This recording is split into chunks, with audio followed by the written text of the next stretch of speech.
Кадими деврлерден башлап, Кырым ярым адасының географик ерлешуі фаал бір миграцияға жол ачмақта еді.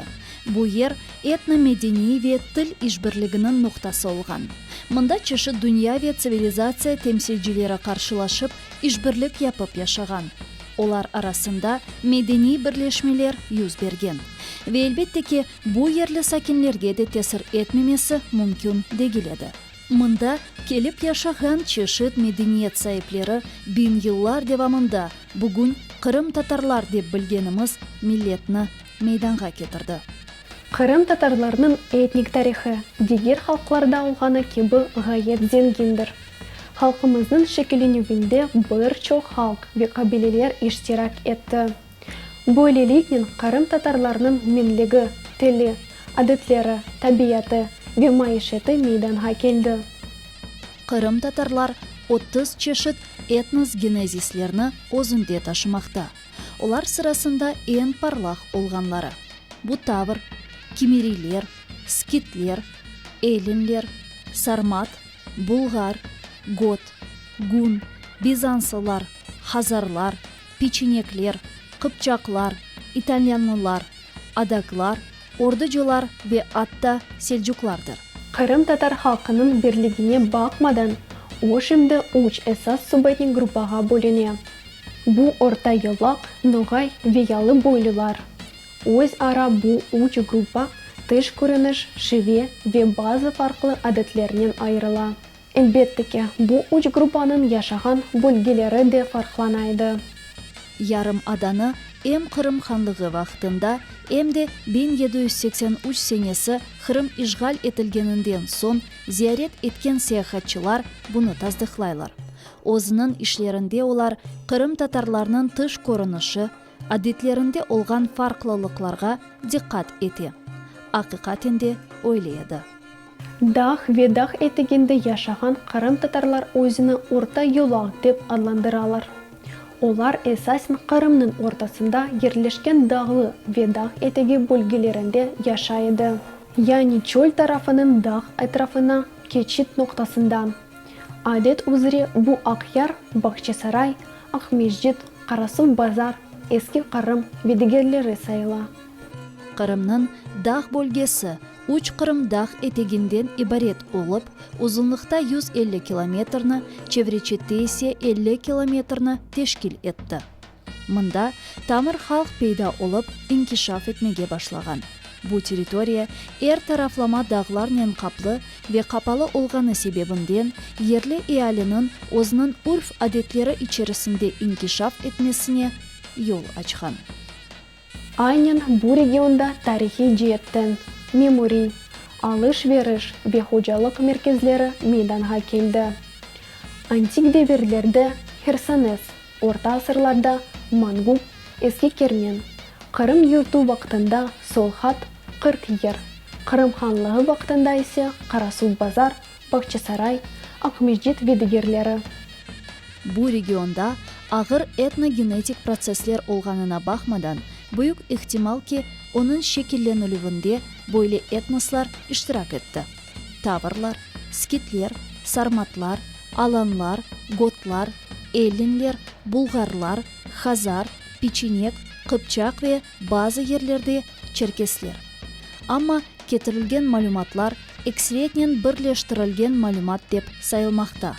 Чүнке Кырымның дақ ве дақ етегінде яшаған Кырым татарларының сүргінліктен евел өзіне хас чизгелері, өзгінліклері ве урф адетлері бар еді.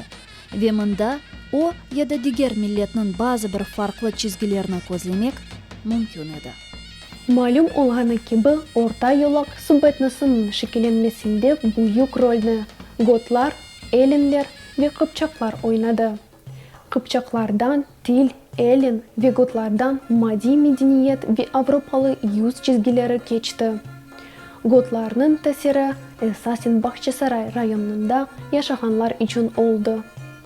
Белки де готларның қаны қарышқаны үшін бұл регионда яшаған татарлар арасында yüksek бойлы турунчу ренклі сачлы ве ачық көзлі инсанларны раст кетіреміз. 19 асырның алемі ве этнографы Густав Рада бұл регион татарларны бойле тәсверлейді. Yüksek boylu, poslu, beyaz tenli, balaban kozlu, saç ve sakalları kara ve gür. Radanın айтқанына көре, асылда татарлар пек дүлбердір. Дигер саяхатчы Сергей Васюков айтқанына көре, дағлық бөлгеде яшаған қырым татарлар мүкеммел инсанлардыр. Олар пек наив ве шерефледір. Васюков яза: татар ғұрурлы, озыны севген, ама бұнен берабер пек алиженаптыр. Дағлы қырым татарлар моғол қабилелеріне айыт дегіл. Дағлылар магометанлықны күте. Чок апайлылық мында мешур дегіл. Мен мында 2 яда 3 апайы олған қырым татар еркегіне ич раст келмедім. Тілшінасларының білдіргеніне көре, эпосы қырым татар шевелерінден айнен орта юлақ швесі 13 асырда пейда олған кодекс куманикус луғатының тіліне ен яқындыр.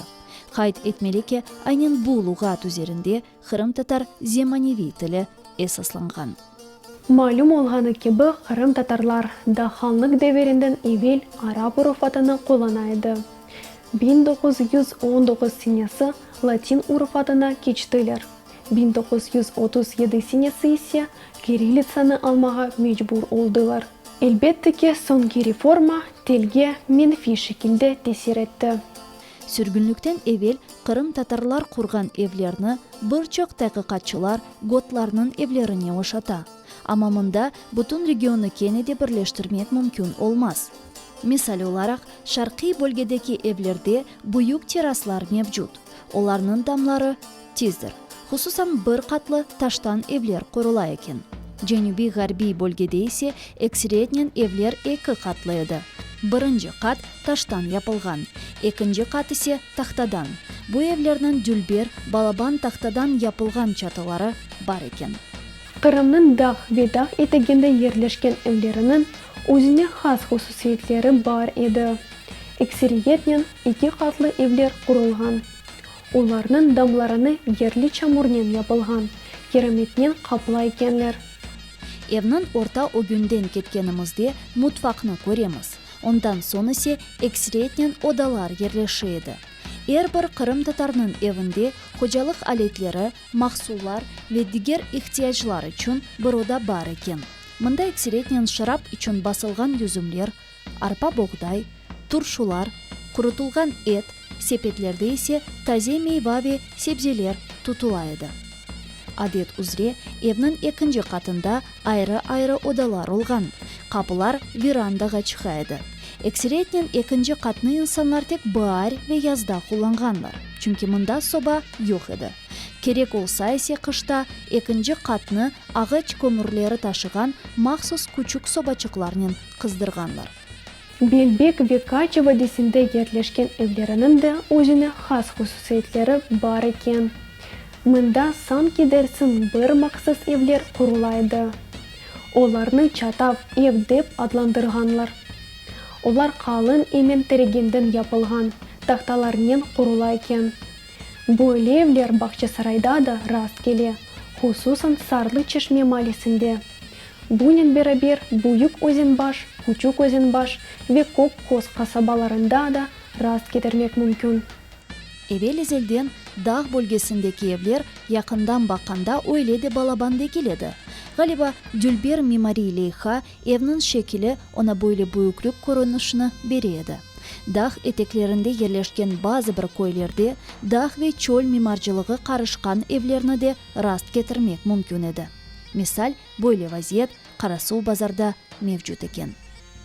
Dağ Kırım tatarlarının esas uğraşkan işleri sırasında bahçıvanlık, çiftçilik, bostancılık, balkurtçılık, dağ sanayileri ve hayvancılık edi. 1634 senesi Dominikanlı keşiş Darteli Daskoli Kırım Hanlığını ziyaret etti. Onun yazganına göre Tatariyada ve hususan onun dağ deniz regionlarında arpa buğday sayılıydı.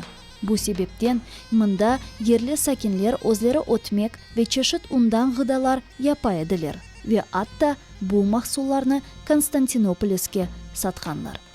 Orta yolaklarının hususiyeti bahçıvanlık edi. Yüzüncilik, tütün tarlaları, dağ bahçeleri, çayırlar. Onlar dağ rayonlarının en iç bölgelerinde yerleşken.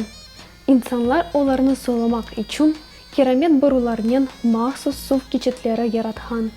Kırımның dağ ve dağ etigi bölgelerinde de hayvancılık da popüler oldu. İnsanlar çeşit cinslarını özleri tapıp çıkargan ve bu bilgilerini nesilden nesilge aşlagan. Ne yazık ki birçok cinsler bu günümüzge kadar saklanılmadı. Mında da çok mal ve içki sıraganlar. Ama öncelik at ve koyunlar olgan.